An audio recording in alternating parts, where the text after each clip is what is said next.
الرحمن الرحيم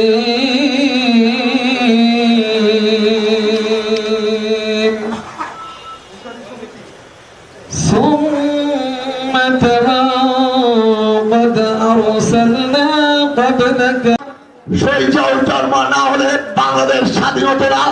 শহীদের জন্ম না হলে বাকশাল ধ্বংস হয়ে বাংলাদেশ জাতীয় দল প্রতিষ্ঠিত হতো না। আর খালেদা জিয়ার জন্ম না হলে শেখ হাসিনার মতো বেশি হাসিনার চেহারা বাংলার জনগণ দেখতে পারত না।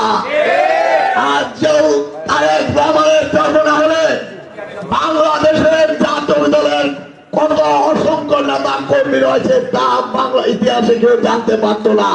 শুধু এটুকু বলতে চাই, শহীদ জিয়ার স্বপ্ন, খালেদা জিয়ার স্বপ্ন, তারেক রহমানের আগামী দিনের পরিকল্পনা আওয়ামী লীগ খুনি হাসিনার সরকার কখনো ধ্বংস করতে পারবে না এবং পারবে না।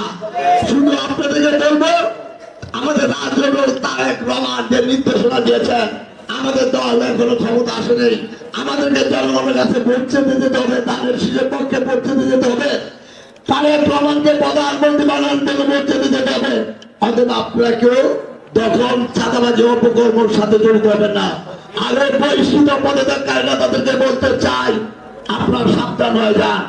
আমি শুধু আজকের প্রতিষ্ঠা বার্ষিকীতে স্বাধীনতা ঘোষক শহীদ জিয়া রহমানের মাগফিরাত কামনা করে এবং যুবনেতা 2022 সালে পুলিশের গুলিতে হয়েছে তার মাগফিরাত কামনা করে এবং নাঙ্গলে বিএনপির প্রতিষ্ঠাতা সভাপতি কেন্দ্রীয় প্রতিষ্ঠাতা মরহুম হাজী জালালউদ্দিন সাহেবের মাগফিরাত কামনা করে নাঙ্গল মহানগর বিএনপির প্রতিষ্ঠাতা সন্তান হানিফ কবির, প্রতিষ্ঠাতা সভাপতি আলাল আব্দুল মতিন চৌধুরী, প্রতিষ্ঠাতা সাধারণ কমলেশ সাহেব মাগফিরাত কামনা করে। শুধু এটুকু বলতে চাই, আপনার শাখা ট্রিবিউনালকে শক্তিশালী করার দরকার নাই, আপনার শুধু গণঅধিকারকে শক্তিশালী করেন আর অপর শক্তিদেরকে ধ্বংস করে দিন।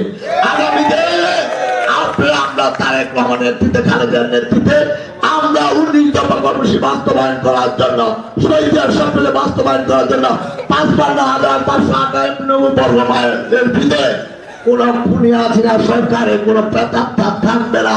আমরা জনগণের পাশে থেকে কাজ করে জনগণের মুখে তারেক রহমানের দিচ্ছে 20 কোটি মানুষের মুখে হাসি ফুটে আমরা একটি সমৃদ্ধ এবং উন্নয়নশীল রাষ্ট্র বিশ্বের কাছে পরিচিত করতে চাই।